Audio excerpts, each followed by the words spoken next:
Namaste everyone, I am Sagar, yoga instructor from Mumbai. So today my video is about the corrections and the things to avoid during the Surya Namaskar. In continuation with my previous video wherein I showed some correct postures of doing Surya Namaskar, but in this video I will try and cover maximum of mistakes that happen during doing Surya Namaskar, before going into a Surya Namaskar and after doing the Surya Namaskar. Okay, so Surya Namaskar, as everyone knows, is a very good practice in itself. It is for the whole body warm up as well as workout, and you can get spiritual benefits as well with doing Surya Namaskar on a daily basis. So what I will do is I will divide this video into three parts. First part will be the mistakes that happen before going into a Surya Namaskar. Second would be during the Surya Namaskar, and third will be after the Surya Namaskar that happens. Let us start with the first thing. First thing is before going into a Surya Namaskar. Many of the times I have seen people, they directly start from this point. They don't even know the base. Okay, so for in yoga, most important thing is before going into any asana, your base has to be very good and clear. So how to find the right base for standing into the first posture, which is Pranamasana. The mistake that happens is that people keep legs like this. Okay, your hands are like here or near to the chin. So when we say the hands have to be joined and at the heart center, your heart is here, not here. So we keep the hands like this and press your palms towards each other. So your elbows are not like this. Not your hands are in front, not the fingers are pointing in front. The fingers are pointing up to the ceiling and elbows are towards the side. And how to keep your legs. If you have knocked knees means if you have like joined thighs and the legs are going separate, you keep a little bit distance between your legs. But if there is no problem of knocked knees, you can join your legs like this. And when you join your legs, make sure your body's weight is equal between your feet. So equal means the outer edges of the foot has to be properly pressed on the mat or on the floor wherever you are doing the Namaskar. So this is our first posture. This is the base of doing the Surya Namaskar. The first mistake that happens is people stand very loosely and then they directly start. Why I am making this video is so that we can avoid injuries. Maximum injuries during any yoga asanas happen during our Surya Namaskar practice. I have seen in my 12 years of experience, I have seen maximum people getting injuries during Surya Namaskar. So to avoid that, I am making this video. So first important thing is find your base well and stand for some time. Follow your breath. Follow the breath. Inhalation, exhalation has to be equal. Yes. So these are the two things that you have to keep in mind. First is your hand position, second is your leg position, and follow the breath. Now let us start from the Surya Namaskar, and while doing the postures, I will explain you how to correct those postures. So finding the base, join your hands. Now when you stand straight also, many a times I have seen people pushing their hip forward. Okay, this is known as anterior tilt of the pelvic. And many a times I have seen people standing like this. So this is known as posterior tilt of the pelvic. What you have to do is you have to squeeze your butts and try and keep them neutral and straight in line with the shoulder, hip joint and ankle joint. This is how you can check your body when it is straight. So not like this. Okay. This is our first posture. So in the second posture, during the Surya Namaskar, what happens is when we stretch our arms up, okay, maximum times I've seen people going like this, hands wide. In this, again, we go into an anterior tilt. Now, anterior tilt is not bad, but what happens is with anterior tilt, it compresses our lower spine, and compressions are not good for the body, not good for the spine also. So avoid directly pushing your hip forward like this, not going like this. Okay, so extend your arms up and then push your chest little bit forward so that your spine is, there is a gap between your spine and your body is lengthened up. Slowly look up to your palms, up. This is the first correction that you have to do. If you are not doing it, if you are doing it correctly, go ahead. The second posture. Many a times people directly bend forward like this. Now this is the biggest mistake people make during any Surya Namaskar or during anything in their daily routine also. Like if I ask you to pick something, you will directly bend like this and pick it up. So this is very, very harmful for your lower back. The best way to do is always bend your knee, support your back, and then slowly keep your stomach and chest closer to your thighs, then your hands down, and then straighten your leg.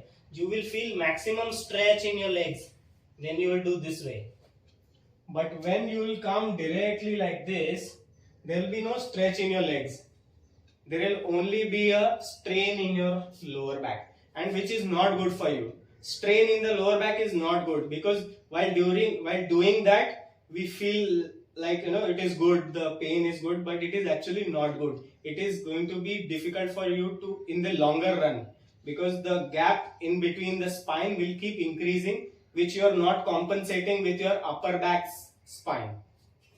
So best way is this. Even if you are a strong practitioner, I would recommend to bend your knees and then go.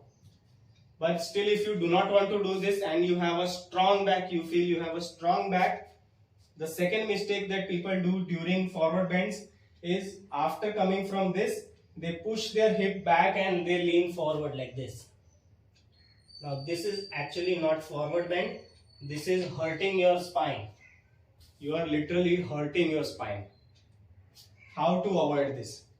If you have strong back, stretch your arms, make sure your core is tight, and without pushing your hip behind, lean forward, lean forward, lean forward. Come closer to your leg, then keep your hands down.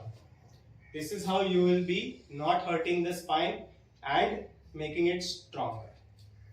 Okay, so second, then third, and then we'll go to the fourth posture. In the fourth posture, what happens is, your hands are ahead and then your leg goes like this behind. You see, the posture is actually not in line with the gravity as well. So firstly, take your hands behind, keep your knee down, make sure there is good distance between your both legs, and your toe has to be stretched out, not tucked in. When your toe is tucked in, there is less chance of you to stretch your hips. When your toe is out, your hip can move more. So this is the first mistake. The second mistake which happens during this asana is that we put our weight on the knee. Okay, on the knee. What we have to actually do is put a little bit weight more over the knee. There is a soft portion over the knee. Try and shift your weight towards that. You will see the flexibility will immediately increase in your hips. Okay, when you are pressing your knee and trying to push your hip forward, it will not go. But when you stretch your knee a little bit back and take the weight of the thigh just above the knee, the soft portion above the knee, you will see automatically your hip will go a little more down. So we do not have to do this. You do not have to lift your heel aage se. Make sure this knee is in line with your ankle, not going like this. This is not a good posture, a healthy posture for you. So this. And again, when your hips are down, your chest has to be little away from the thigh, not leaning on your thigh. Chest has to be away, then only you can arch your spine. This is Ashwa Sanchalanasana. Now we go to the fifth posture. Before going to the fifth posture, what we actually do is we keep the hands and just directly stretch the leg back. This again is not healthy for the core, because your core will not develop. Okay, because you are going into your comfort zone and then doing it. So coming out of the comfort zone little bit, take the toe up, lift your knee up and take your left leg back. Then directly come into a plank. This was the first mistake that people do, that directly they take the leg without lifting the back leg up. And the second mistake that people do is, even if you're coming up, don't push your hip back and then again adjust into the plank. Again, your core will never develop. Okay, directly you have to be there in the plank. Now let's move ahead. Ashtangasana is little more simpler. You touch your knees to the floor, spread your toes out, slowly take your chest down. And elbows should not be out, elbows should be close to your body. Glide your chest forward, then only you keep your stomach down. You do not have to lie down. This is not lying down, this is Ashtanga. Ashtanga means 8 limbs of your body will only touch to the floor. So what are those 8 limbs? Your toes, both the knees, both the hands, chest and chin. 8. Yes? 8. And Bhujangasana. Again in Bhujangasana, don't just straighten and press your palms on the floor and take your shoulders in. Okay, this is not Bhujangasana, this is just coming up with your chest. This is not going to be beneficial for your back as well as for your hands. So Bhujangasana is actually done to extend your spine and give you a good arch. So how you do is, from Ashtanga, you glide your chest forward, slowly lift your chin, shoulders, and then keep your stomach down. Pull your chest forward so that there is a good arch in your spine and head up. If you have flexibility, then only you can straighten your hands, otherwise keep your elbows bent. Elbows bent is very good, so that your lower back becomes stronger. From here, we shall move to the other posture. So first take your toes up, hips up, and keep your knees bent but lift them up. And push your hips as back as possible, extending your shoulders. This is actually flexing of the shoulders, but in the physical form it looks like extension. So now when you're pushing your hip back, slowly try and touch your heels towards the floor without rounding of your spine. The biggest mistake that people do during downward dog is roundness in the spine, because they lift their heels up. Heels have to be on the floor, then only your legs will stretch. Otherwise your legs will never stretch. And the roundness in the spine will give extra pressure to your hands. We do not want extra pressure. We want a proper extension of the spine, the lengthening of the legs, and pressing of the palms. Okay? So from Bhujangasana, tuck your toes in, hips up, knees up. You can also take a half step forward, lengthen and slowly press. See. You can also turn your head and look at your navel. If not, then this is very good. From here, press. You can join your legs. You can keep your legs a little bit apart from each other. And always try to keep your toes little bit inwards and heels outwards. This will give you extra stretch. Next, move on to the Ashwa Sanchalanasana. Now the biggest mistake again over here which happens is that people first come down and then take the leg forward. Again, you will never develop your core, because Surya Namaskar we are doing so that our core becomes stronger. From here, if you do not have flexibility, you can lift one hand up and take the right leg forward. If you have flexibility, you can directly take your leg forward and stretch the toe out. Again, the same Ashwasanchalanasana correction which I had shown you earlier. Then next, how to come from Ashwasanchalanasana. First lift your back leg up, then take it forward. So again, your heels and hips have to be in one line, not like this back, not like this back. Okay, hips and heels have to be in one line. Hold your calves and stay close. Now how to come up? As I told you how to go down, same ways come up. Bend through your knees, extend your arms, straighten your arms up and slowly expand your chest. And then relax.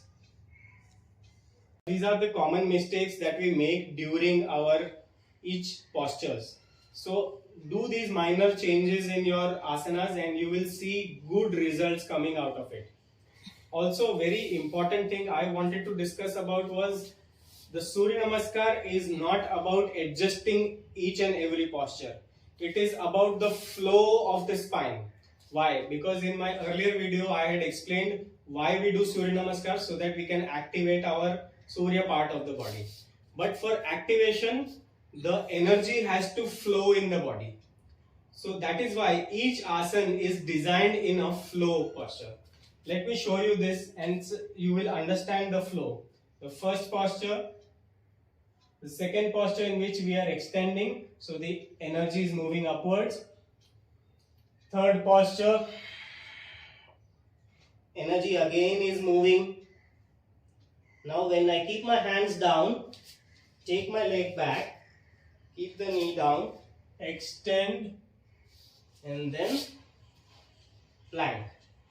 From here, again if you see, my hands are fixed at one place. They are not moving ahead and back and always adjusting with my hands. Once they are down at one place. You do not have to keep moving your hands and legs. Only thing which will move is your spine. If you can work well with your spine, your energy will be higher and higher. So even if you do 10 Surya Namaskars a day, you are done for the day. You don't have to do like hundreds of Surya Namaskar to get into a good posture. Just understand the flow and your breath work. Inhalation and exhalation has to be exactly pinpoint. So in plank, knees down, chest down, you can just check through my spine is moving. My hands are there at one place. Okay, they are not moving ahead and forward.